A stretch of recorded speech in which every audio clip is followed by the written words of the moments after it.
we're back. We're good. And fortunately, only 8 games, so we will get through all of this. And Live Before Lock will come to you right after us. I'm Dave Locker, and that's Alex Baker and Adam Shit My Money Share.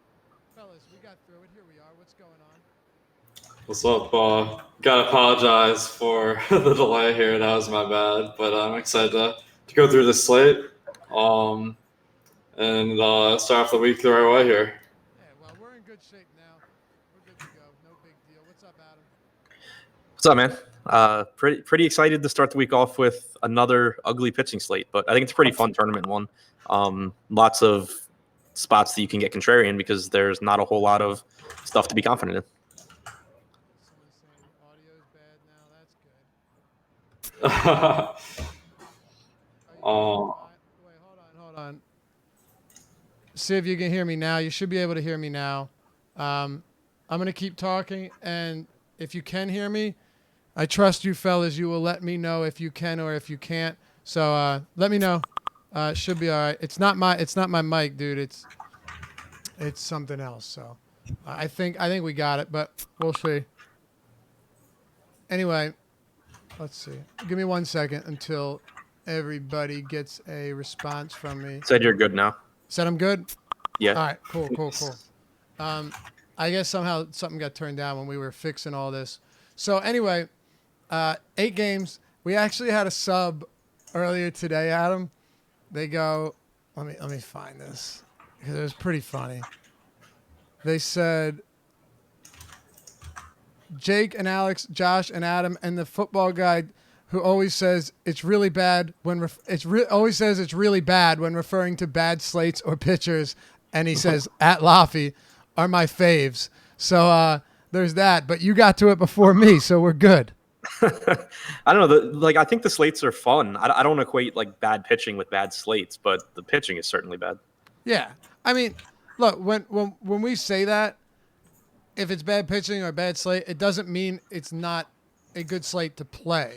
It just means it's an ugly slate at first glance. And I don't know. This is kind of one of them, right?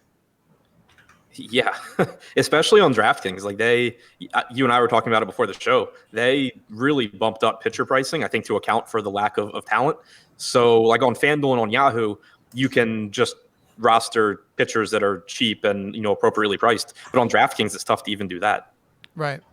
Yeah, I mean, we can just jump right into it here. But Alex, before we do, you take a look at all of the pitching options that we have on this slate.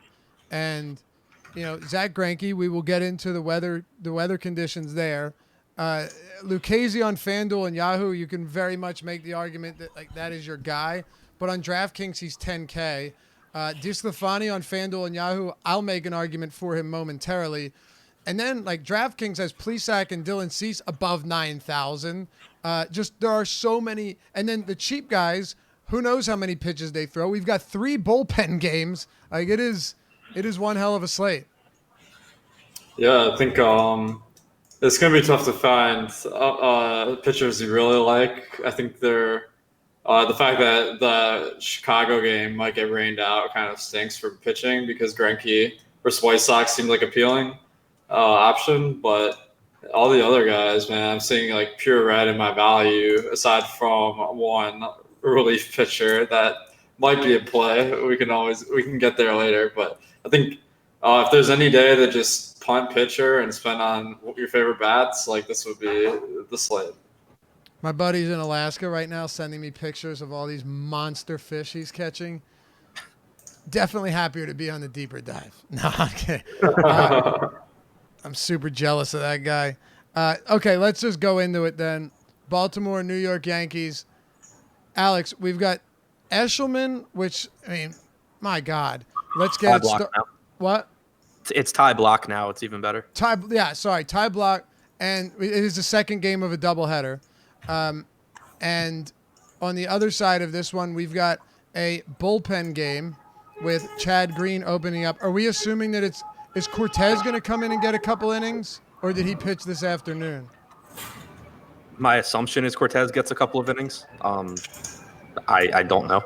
Alex, what do you make of this game? All bats for you, I'm assuming? Yeah, I think all Yankees bats. Cortez, I did read that he was supposed to pitch, but let me just double check he wasn't in this game. He wasn't. I just checked. They He brought wasn't. Klein and Okay. Yacobonis in. Yeah, Or but I'm the sorry. thing I'm is, sorry. On the other side, nobody. Sessa, Britton, Chapman. Yeah, he didn't come in. He didn't play. yeah. So I mean, this guy, he strikes a decent amount out, but man, he's gone like nine batters, like 8 batters in his last 2 appearances or something like that. So, definitely not someone that will put up fantasy numbers. I don't think it's even really possible. But the Yankees have the team total of 7.6, facing Ty Block, who we haven't seen start a game in a while. Or is he the starter or the long reliever? Not that. Yeah, he's the starter as far as I know. Starter. Yeah. Nice. Ty Block's the guy who doesn't strike out anyone, and it's in Yankee Stadium, so you gotta love the prospects of the Yankees tonight. Yeah. Even on a Coors game, Adam. Even on a game with Coors Field, the Yankees still opened with the highest implied total of any team. And that kind of says a lot of what we're looking at. I mean, the one thing is, because this is the second game of a doubleheader, you would say, okay, well, maybe the lineup would look watered down, even though the lineup, just based on all the injuries, already is watered down. But what we saw was earlier today, you didn't have Judge. You do have Judge now. You didn't have Gary, or you had Gary Sanchez. You don't have Gary Sanchez, so that's one spot. But outside of that, it's and of course the lineup is mixed up. Brett Gardner batted leadoff. Now he's batting 5th. But outside of Judge and Sanchez, we pretty much got. Well, actually, no Didi either. Yeah, I mean, it's not the best Yankees lineup, but it's pretty comparable to what we've been seeing from the Yankees recently. Not only did they have the highest implied run total on a slate with Coors, but it's bad pitchers in Coors too, and they still have a higher implied run total. So it's obviously a good spot. Ty Block doesn't miss any bats.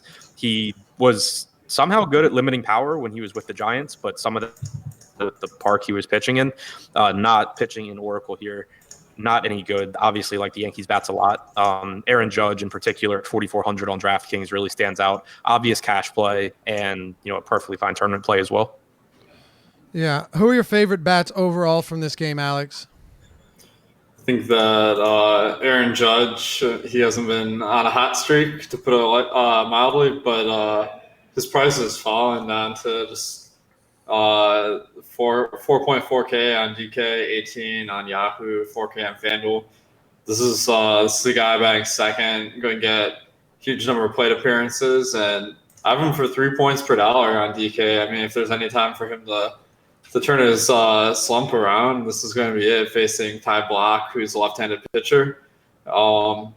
So he's definitely my favorite. And then Torres as well seems to be underpriced on every site, especially Yahoo. Thoughts on Baltimore bats? I think that maybe for GPPs, because the ownership is pretty low. But I mean, the Yankees bullpen isn't terrible. I think that Mancini and Nunez would be good options tonight. You can make a decent stack. It could be a good contrarian play. All right. Let's get to game 2 here. Cincinnati and Washington. I actually don't think that DeSclafani is the craziest option. Adam, we can go from site to site because I think that's more important. Like on FanDuel and Yahoo, it's definitely a lot easier than 96 on DraftKings, but he is good against righties. Actually, on this slate, no one has a higher strikeout rate than Anthony DeSclafani overall. He strikes righties out almost 20%, 27% of the time, has a .98 whip and a 3.3 xFIP. So those numbers really aren't that bad. And then Washington today running out, 5 righties? I was hoping it would be more. There were actually 7 in the projected lineup. What's your take on him on sites like FanDuel and Yahoo? I think he's okay on those sites. FanDuel, I think, would be my favorite spot to roster him because he's only 8K, and Joey Lucchesi. Oh, sorry, never mind. Joey Lucchesi 7,600 on FanDuel. So the problem that I have with DeSclafani on FanDuel and Yahoo is that he's still more expensive than Joey Lucchesi. On DraftKings, he's less expensive, but he's still really, really expensive. So if I were to roster him, it most would be on FanDuel and Yahoo, but I still think that relative to some other pitchers, he's not my favorite guy. The Nats they do have 4 lefties in their top 6. No Juan Soto is a nice upgrade for DeSclafani, but still a lot of low strikeout guys in this lineup. Eaton, Cabrera, Parra are all below average strikeout guys. Turner doesn't really strike out. Rendon has about a 12.5% strikeout percentage. Suzuki's not a high strikeout guy. He's in play because the pitching on this slate's so bad, but I don't love the spot. I do like Matt Adams batting cleanup there. Yep. What are your thoughts on DeSclafani? And I guess we can talk Eric Fetty too, because I don't know. It seems like he's actually getting ownership, even though he has a 12% K rate, Alex. Yeah, I think that's pretty shocking that he's getting ownership on DraftKings. I see that our last run has him at 20%. I mean, you got to think this is one of the worst spots on the slate because on the year he's gotten 13% strikeouts, almost half of the league average.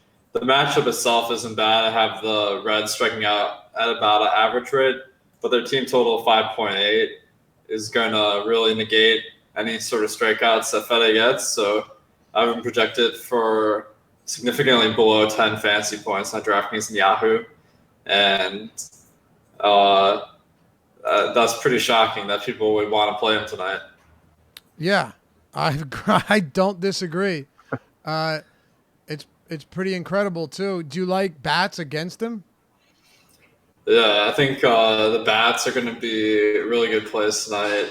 If you don't take into account ownership, the value on Cincinnati is really, really good on all 3 sites. And the ownership, however, is high on the first 4 batters of the lineup on all 3 sites. So I'm not seeing a huge advantage to go into this game, but I think they are a really good play. Adam, what about you? Yeah, I think I'm pretty much in the same spot. Like I have Eric Fetty projected the same as some 4K pitchers.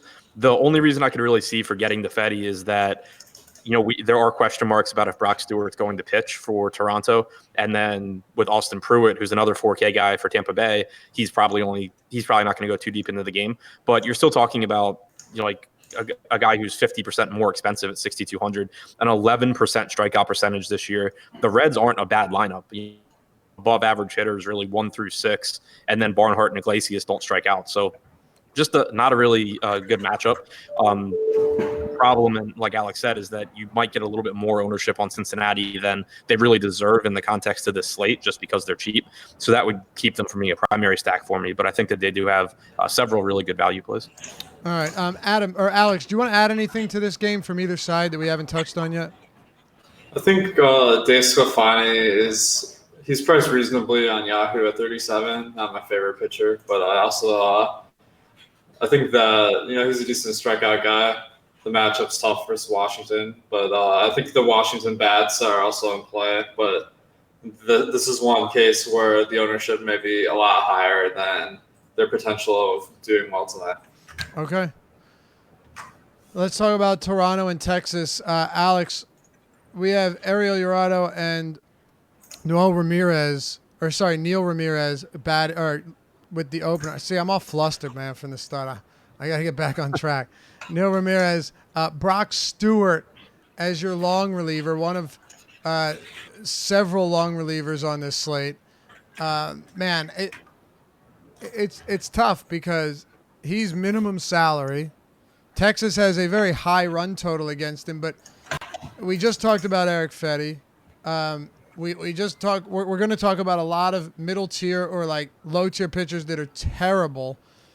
Like, what are you doing with guys like Brock Stewart on such a brutal pitching slate?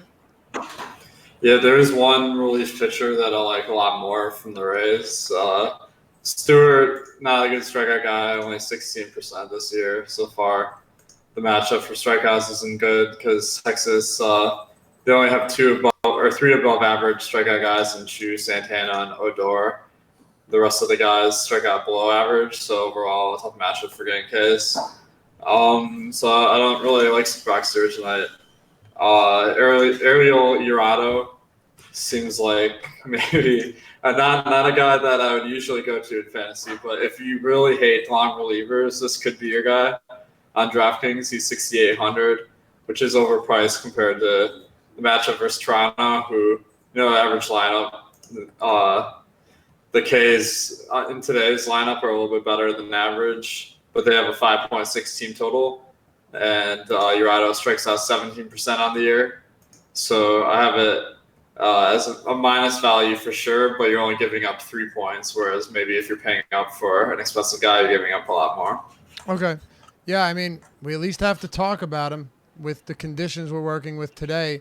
Adam, Brock Stewart as your long reliever. On the other side, Ariel Urado. It's a beauty. So I'll get to a lot of Brock Stewart if we get confirmation that he's pitching. But right now, all that we're getting out of Toronto is that it could be Stewart or it could be Zach Godley. Yeah, so that obviously matters. The 4K on DraftKings is really appealing. The long reliever thing is DraftKings specific too. Like on Yahoo, Urado's $26, Mitch Keller's $25. You don't need to mess around with any of the long relievers, but on DraftKings, well, actually, we might not have Greinke, so yeah. Right. On DraftKings, where there's a huge price gap there, that's where the long relievers matter. So hopefully we get some news on Stewart between now and lock. If we do get news, he's my favorite of the 4K guys, but without any news, it'll be tough to get there. As far as Urado goes, a lot of strikeouts in the Toronto lineup, but he's not, Alex said. So on Yahoo at $26, I think he's appealing because there are just so many strikeouts in this lineup. But at 6,800 on DraftKings, I don't see myself getting there a lot. He does struggle with right-handed power in particular. So looking at Vlad Guerrero as a really good play here, but also Randall Grichuk, Bichette, Hernandez, all right-handed power bats in the top 6, and then Danny Jansen as a probably low-owned catcher option is pretty appealing as well. Oh man, it's tough. I'm trying to find if we have any update on this. So yeah, I mean, there's nothing worse than picking a long reliever who you think isn't that good, and then they don't even play, right? So I think we can just rule out Brock Stewart at this point. Yeah, it's probably a good idea. I guess. So as far as roster construction goes on DraftKings, in my the first crunch I did before the show, I have Stewart and Pruitt both projected for like 7 to 8 DraftKings points, and I got like 60% Stewart and 25% Pruitt. So I think if we get news of any 4K guy pitching, I'm going to have a lot of them. Yeah, it is a course slate too, and there's just an incredible amount of expensive bats on this slate, which makes it difficult. Alex, what about bats here with Urado and either Stewart or, I mean, let's just say it is Zach Godley. Zach Godley lost his starting job. He was so bad this season. Yeah, Zach Godley, though, I mean, that guy gets pretty good strikeouts. Let me just see what his price is. He's 69 on DraftKings. 6,900. That's that's not great, I guess, but that might be a spot where I'd have to get into it a little bit more because he seems like he might be playable on the slate if there's a guarantee that he'll play. But I do really like the Texas bats here as far as potential with team total of 5.5. The values are all great on DraftKings and Yahoo. On FanDuel, more fairly priced. And to a lesser extent, the Toronto bats are good value on each site. But I think that on today's slate, I'm not too keen on going for some of these high value bats. I like going to some of the higher projected teams like the Rockies and Yankees. And fading some of these teams with lower potential. All right, Adam, how does Godley go from having 26% K rate in 2017, one of the nastiest curveballs, 23.4 last year, 17% K rate this year? Yeah, I don't know. It's weird. You can never trust guys that can't throw the ball where they want to. It feels like they eventually just fall off the cliff because if he can't get ahead and catch, his curveball's useless and things really bad. Solid rule of thumb. Bats for you? Yeah, I mean, I agree that Texas is a decent stack value-wise. It's just that, like Alex said, you don't really need the value on this slate because there's no pitching to pay for. And I don't think that they're as good an offense as the Yankees or Coors or the Astros if that game goes, or even the Red Sox. So it's tough for me to really get to a lot of Texas. Okay. Cleveland and Boston, Adam. You're looking at Eduardo Rodriguez, Zach Plesac. I mean, you talked about the pricing on DraftKings. It's up there. Even Plesac, $9,400, $8,500 on FanDuel. I don't even know why I'm mentioning the price because, to me, there's just zero interest in somebody like Plesac. Are you? I can't imagine you're on Plesac. Any Eduardo Rodriguez for you? I don't think so. Cleveland just really doesn't strike out a lot. No Yasiel Puig in the lineup takes a power bat out, but still some good hitters, some low strikeout guys. And Rodriguez is just really expensive. He's 10.3K on DraftKings, so he's the second most expensive pitcher behind Greinke. On FanDuel, he's 8,900, so he's 1,300 more than Lucchesi, and he's 900 more than DeSclafani. And then on Yahoo, he's 46, so he's $11 more than Lucchesi, and $9 more than DeSclafani. So it's just really tough for me to get there in a low strikeout matchup. Not really interested in pitching on either side in this game. Do you have any interest in pitching, Alex? I think that the pitching is way too high priced to really be my radar. I think that Rodriguez is a guy with pretty good fantasy usually, but going up against Cleveland on the road, that's a tough matchup because they don't strike out that much, and the price is still just as high as ever, or probably higher even. So I don't really see myself getting there. Okay, Adam, back to you. Bats in this game. I know that Plesac hasn't been awful, which he hasn't. From a run prevention standpoint, he's actually been okay. But Houston has a sizable total here. They've got a 5.8 run implied total. It's the fourth highest on the slate behind the Yankees, Rockies, and Cardinals. Boston, you mean? Do you have interest in bats from either side? I think both offenses are kind of appealing, but especially the Boston side. Plesac really doesn't miss a lot of bats, and Boston just has a ton of talent in this lineup, obviously. I think that they probably go pretty low-owned because of Coors and the Yankees, and then, there still being 15 other teams on the slate. So right now, the top stack tool on Awesemo.com, we have Boston as one of the more lower-owned stacks compared to their top stack percentage. So not like a top stack, not one of the higher top stack percentages. They're behind Arizona, the Yankees, Colorado, Houston. But considering how low owned they're projected to be, I think that they're a really good tournament stack. Yeah, sorry, I said Boston. Or I said Houston, but you knew what I meant. Yeah. Alex, Boston right now against Plesac and Houston, we'll get to that game next. Both of these guys, really high total. Both teams, very high totals. But because it's a Coors slate, that's going to play pretty heavily into a lot of this. And you have the Yankees going up against Ty Blach, which is another reason where it's going to depress ownership. So when you're looking at the top stack tool over at Awesemo.com, you've got Boston with 3.2% ownership share on, I'll just use DraftKings now because they're not really high anywhere. Are you willing to pay up for Boston today? Yeah, I like the idea. I think that, really talented team. Plesac, he's not a terrible pitcher, probably. Been running bad, or he hasn't been. He's been running good, but had bad xFIP this year. But minor league stats were promising. So I think that's why Boston's team total is 5.7, a little bit lower than average for them. And the prices are still high. So I think that the lineup you're going to build isn't going to look very good. But that's that's why maybe there's an edge there because you can use your creativity to come up with a good lineup. It's totally punt pitcher by getting a Pruitt and Cortez or something, and then spend it all on the bats. And that's a strategy that could work pretty well on DraftKings. On FanDuel, you have Lucchesi, who's a tremendous value, So I think that it's a lot easier to build a Boston stack on FanDuel. From a strategy standpoint, how do you go about some of these, lesser owned stacks, lower projected stacks on a slate where you have 8 games, but one team has an 18% top stack percentage, another has a 14, another has a 12.5, and then it falls off a cliff after that. Like 3 clear teams from a projection standpoint. Like, how do you mix it up on a slate like this? Obviously, you're letting Cruncher and the projections do the work, but is this one of those weird slates where 3 teams are so far ahead of the other ones? So I think the fact that there are 3 teams means the ownership is going to be pretty spread out between those teams, and that makes them more appealing than if it was just one really high projected team.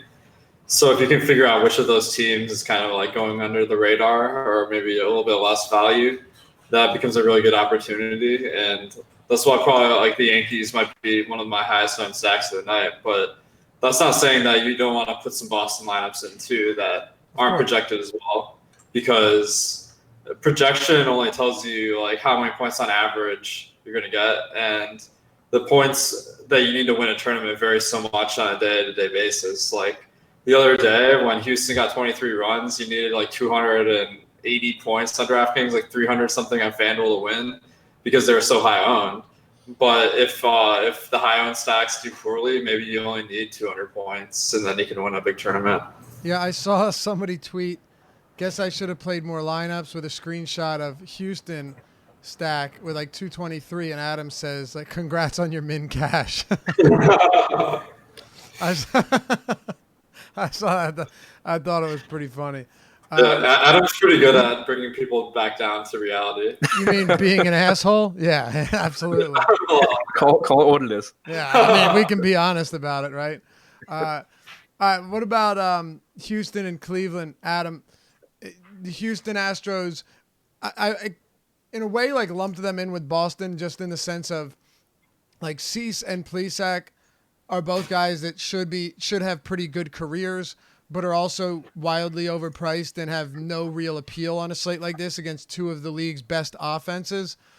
Houston's another team that has a total up close to 6 against Dylan Cease. I think first, before anything, though, we get into the weather here, because Zach Greinke, while he might not be the greatest strikeout pitcher, on a slate like this, especially on a site like DraftKings where Lucchesi isn't wildly underpriced, Greinke only a 23% K rate, but he has the best whip, the best xFIP, the most innings pitched, the lowest walk rate, and the fewest home runs per 9 allowed of any pitcher on this slate. He's a monster favorite, and they have a low total, but you have the weather concern. Yeah, so the latest I saw on the weather looks like optimistic enough where I would roll with Greinke here. And one thing to keep in mind, too, is that because Joey Lucchesi is in the last game of the night, you can if the weather is dicey leading up to lock, you can stick with Greinke, and then if you have to, you can global up him to Lucchesi. So that makes the decision a little bit easier. But as of right now, I plan on sticking with this game, and hopefully, the weather drives ownership down. I think that Greinke is clearly the top pitching option on the slate. He, like you said, he only has about a 23% strikeout percentage, but he doesn't walk guys. The White Sox strike out a ton. They're a really bad offense, and pitching in general is just really unappealing. So Greinke's my number 1, and it's not particularly close. Okay. I mean, I don't disagree with you even a little bit. And you would agree normally 10-7 for Greinke would be, I don't want to say off the radar entirely, but most guys priced at this price point usually have a higher ceiling, but we're not dealing with a typical slate. Yeah, I do want to double back. Yahoo, it's a little bit different. Like on DraftKings, where all the pitchers are priced up, then Greinke's really, really appealing. On Yahoo, Greinke's like $53 or $54. Lucchesi's $35. Desclafani's $37. It's a lot tougher to get the Greinke there, I think. Well, that's why I said DraftKings specifically when I started the game, because it's not just not just Yahoo. Joey Lucchesi is 76 on FanDuel, and Greinke is 10-8. So right. FanDuel as well. Adam, Alex, what are you doing with this game with Zach Greinke and with the weather, and in terms of some site specificity here across these 3 sites? So I think I'll comment on the matchup first, I guess. Greinke, I mean, you got to love any matchup versus the White Sox, and Vegas is giving him a ton of credit with giving them a 3.7 team total today. So I think he's well worth the price on all three sites. But I'm a lot less optimistic about this game happening than some other resources that are out there. The reasons why, I think people are looking at the radar now. It's still 2 hours away from game time, so I don't think it's really accurate enough now to make a lot of predictions about what's going to happen 3 to 4 hours from now. And all the weather models are suggesting this is going to be raining all night from 7 p.m. to 1 a.m. And the biggest factor of all is it's a Monday game.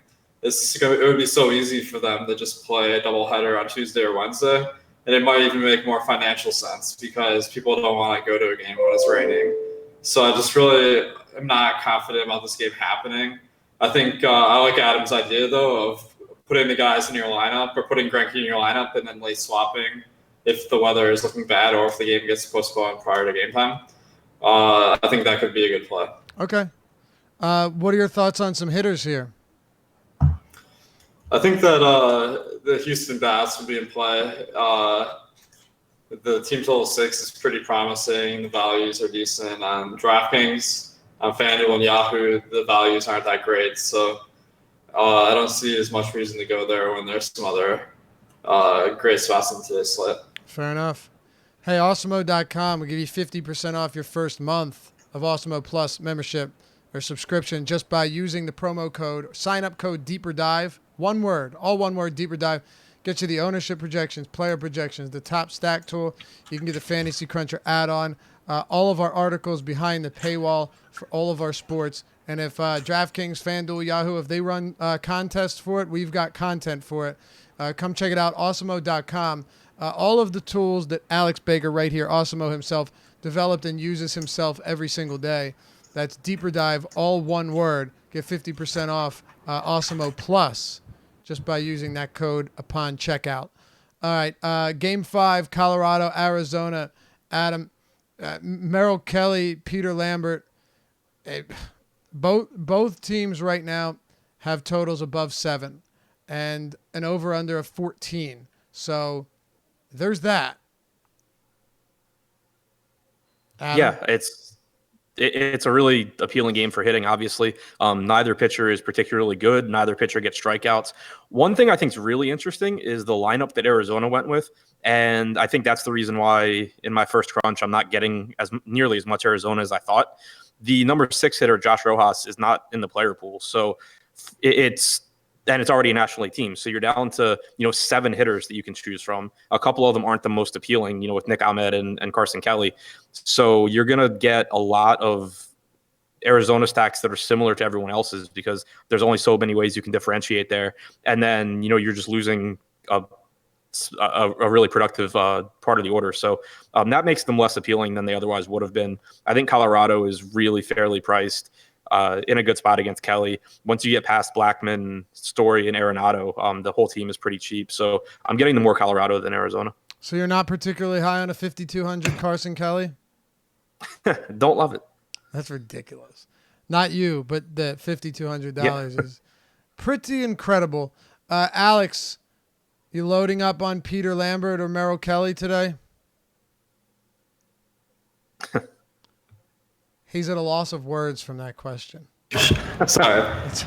Whenever there's a game at Coors Field, you have to expect a pitcher's duel. And I mean, with the dearth of options at pitcher today, what better option than just stacking up this Coors pitching, going full contrarian, and then taking some expensive bats. But I mean, actually, there's a wise saying in fantasy: never go full contrarian. So. There, you heard it here first, fellas. What about bats, though, in all seriousness, Alex? I think the bats are, they're underpriced. Both teams have team totals over 7. So these are some of the best spots you're going to see all year. And the ownership, because there are some other appealing options on the slate, isn't as high as it would be if they were more separated from the field. So I think I'm going to have a lot of these teams tonight. Okay. Favorite bats? I think Carson Kelly, only 5,200. I mean, but actually, to be fair, like he is a good batter. Like he has a lot of power. Um, for the catcher position, you gotta like that. But I think my top bat probably would be Daniel Murphy on DraftKings and FanDuel, just super underpriced. Jake Lamb on FanDuel, Jared Dyson on FanDuel as well. Like all these guys are exceptional values, but the whole team is full of great values. So I think if you have any of these guys in your lineup, like you're going to be in good shape for sure. Adam, you talked about a lot of these guys at the bottom of the order being appealing because of their price point. Who do you like the most on either side? Murphy's just really, really appealing as far as the price goes. I'm with Alex. He's my favorite bat in the game. The Diamondbacks are just a lot more expensive. So Murphy. Okay. Let's keep it moving here, fellas. LA Angels, Pittsburgh Pirates. We've got Mitch Keller and Jose Suarez, who, well, I'll get to him in a minute. But, Adam, you had mentioned before the show that Mitch Keller is on your radar today. Yeah, I just think he's more talented than pretty much everyone priced around him. It's not a super appealing matchup, but he's $25 or $26 on Yahoo. He's $6,800 on FanDuel. Not as appealing on FanDuel since you roster one pitcher and he's not that much cheaper than Lucchesi. But on Yahoo, if you use him as an SP2, like I think he's just a better pitcher than Jurado is or Fetty is or any of the other cheap guys. And then on DraftKings, his price tag is more expensive than it should be, no question, but pretty much everyone's is. And the Angels, while they're still a good lineup, they're not the really low strikeout lineup that they have been for a lot of the year. If you look at their strikeout percentages since the start of last year, Cole Calhoun's up over 25%, Ohtani's at 23, Upton's up around 28. There's no Fletcher in the lineup, so that's an 11% guy not in there. Matt Dice is around 30%, Rengifo is around 23, Stassi's at 30%. There's a lot of strikeouts in this lineup. Mitch Keller is a top 30 prospect in baseball, the number one prospect in the Pirates organization, has a 28+% strikeout percentage at AAA this year, over 100 innings. For all starters in the International League with at least 80 innings pitched, he has the fifth highest swinging strike percentage. He's got really good stuff. No guarantee, obviously, that he has a good start. The Angels have a 5.5 implied run total here, but he's not getting any ownership right now. And I just think that he's one of the most talented pitchers on the slate. Okay. Alex, do you have any interest in Mitch Keller? Well, I agree with everything Adam said, but for the sake of being contrarian, I'll go against him and I'll say I prefer Suarez. At least on DraftKings and FanDuel, I don't like Keller or Suarez because the price tags are way above the potential I see tonight. But on FanDuel and Yahoo, both of these guys are dirt cheap. I have Keller projected a little bit higher than Suarez because he does get more strikeouts and the matchup is a little bit better. But so Suarez is only 5,700 on FanDuel. He has about average strikeout numbers over the season. The matchup isn't good for strikeouts because the Pirates have 9 batters in their lineup that are all under average strikeouts, and it's interleague, so they don't have the pitcher spot. So they're definitely looking better than on an average day. But the run prevention should be a little bit better for Suarez than Keller because Pittsburgh has a 5.1 team total and LA has a 5.8 team total. Okay. So I think I like Suarez on FanDuel where he's dirt cheap. On Yahoo, I probably wouldn't get there, but I think he's in play. Yeah, Suarez, I think, has actually been a little bit unlucky this year in the home run department. He's given up a ton of home runs, like an incredible amount of home runs. And I think, 14 home runs already, and he obviously hasn't been I think he's made like 10 starts. But it also appears that Jose Suarez is probably due for a little positive regression here. He'd never allowed many home runs at the minor league level whatsoever. And this is a bad pit, particularly against lefties. This is a bad Pittsburgh team. They have really struggled this year. Not a ton of strikeouts, but I guess beggars can't be choosers on this slate. Adam, do you have any interest in Suarez today? Yeah, I have some. It's a decent arm. He's a decent prospect. He's not quite there yet. The issues that I have with Suarez are that, for one, the Pirates just have a really low strikeout percentage. It's not like the Angels where they sneakily have one of the higher strikeout percentages on the slate. But also Suarez just doesn't go very deep into games. He's unlikely to throw more than 90, 91 pitches. He hasn't gone a full 6 innings yet in the majors. The Pirates are pretty unlikely to make it easy on him. I got around 7-8% in my initial DraftKings crunch, but I got like twice as much Keller. All right, I guess that makes sense. What about hitters, Adam, from either side? I know you have some interest in Keller, but both of these guys, and Keller, we haven't seen a whole lot from him yet, and he's only allowed 1 home run. He's been blasted in the 3 starts that he's made, but none of that has really been by way of the long ball. And then, like I said, Suarez this season, the home run rate is through the roof, even though his barreled ball numbers aren't that bad. So what are your thoughts here at Angel Stadium on these bats on either side? The Angels would be a really appealing stack if we had other stuff to pay up for on the slate. Like, they're really cheap. They have a 5.5 implied run total, but it's kind of like we talked about with Texas and with Toronto. You're not really getting a whole lot else by paying down for bats, and there's higher upside teams. I do think Shohei Ohtani's DraftKings price tag at 4,300 is one of the crazier prices on the slate.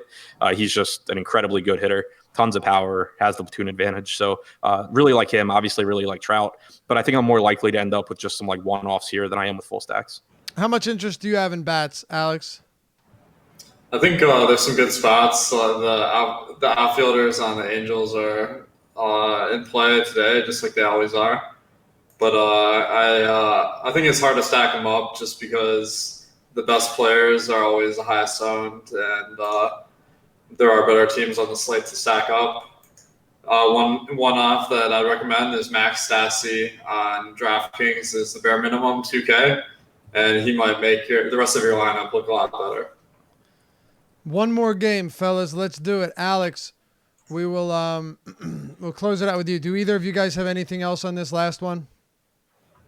Or I'm sorry, on the Angels game, Pirates, before we move on. No?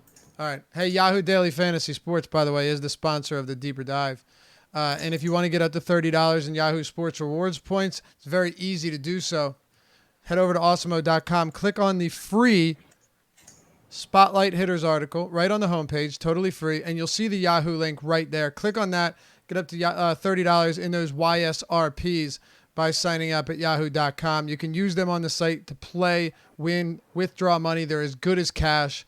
And all you got to do is sign up through us by clicking the link on the Spotlight Hitters article. There's no MME. There's no 150 entries on these contests, 10 entry max.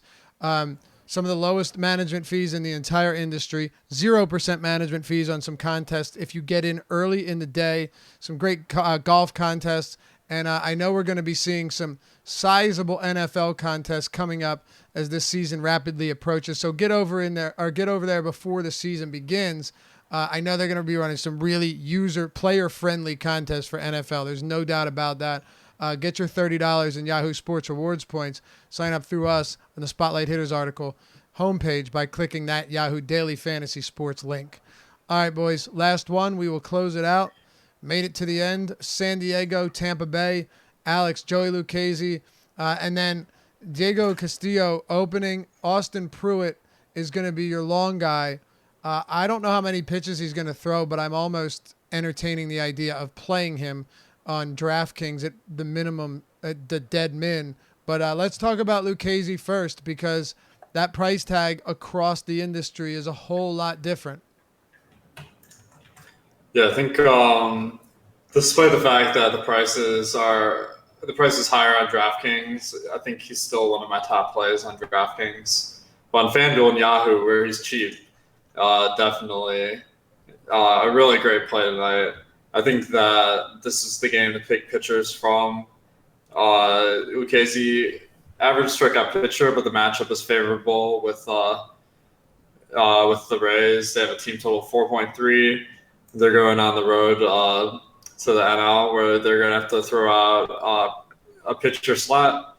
And I guess the fact that they're using a long reliever, maybe they'll take that into account and manage that a little bit better than average. So maybe that's not that big an advantage. But overall, the lineup shouldn't be too bad for getting Ks. And since I'm ruling out Greinke potentially because of the weather, I'm getting a lot of KZ. But on DraftKings in particular, Pruitt is probably one of my top options. I think the situation sets up nicely for him to maybe pitch 3 or 4 innings, potentially pick up a win. He is a below average strikeout pitcher, but I have him for 18%. And the lineup that I'm projecting for the Padres is above average in the Ks, especially Lucchesi, who strikes out 59% of the time. So I think that if Pruitt faces him a couple times, that's a couple easy 8Ks, and he'll avoid some of the tougher strikeout guys at the top of the order, at least his first time around. Yeah, I mean, I'm not excited about it, but as like the dirt cheap guys go, he's probably my favorite today on DraftKings. Adam, I know you have some interest in. I think if you knew it was Brock Stewart, you'd go him over Pruitt, I'm assuming. And I know Pruitt was pitching as a reliever at the minors too, but on this slate, I almost feel like I would take 3 innings and maybe the win over some of the other options I have, like paying $2,000 more for Eric Fetty. Yeah, I mean, I think that Pruitt's fine. I have him projected for like 7 to 8 points, and on the slate at 4K, that works. The issue I have is that he hasn't thrown more than 40 pitches in a game since July 13th. We don't know. He hasn't pitched in a game at all in a week, so we don't know what he's been doing in the bullpen. Maybe he's stretched out a little bit, but I don't think there's a lot of reason to expect more than a few innings from him. I think that it's really comparable to Nestor Cortez from the Yankees, like what you'll probably get from him lengthwise. He's fine. I still think I'll probably end up just taking a chance on Brock Stewart and getting more of him than Pruitt, but he's 4K and he's expected to pitch, so I'll have some. Expected to pitch. All right, well, we got to head out because Jake and Spags are going to take you up till 7:05 on the live before lock. But before we do, any interest in bats from this game, boys? No, not really. Maybe Jesus Aguilar as a one-off. He's a super cheap on all the sites. All right, and Adam, top stack that isn't the Rockies, Diamondbacks, or Yankees? Houston. Same question for you, Alex. Boston. All right, that'll do it for us. Hey, before you go, hit us with a thumbs up if you like the video, you like the show, you want to see more. Helps us out a lot. It helps support the site and us and the YouTube channel. We greatly appreciate you for doing so. Subscribe, hit the notification bell as well so you always know when content is going to drop next. Live before lock, Jake Harry, Chris Spags coming up next. We'll see you back here tomorrow on the Deeper Dive.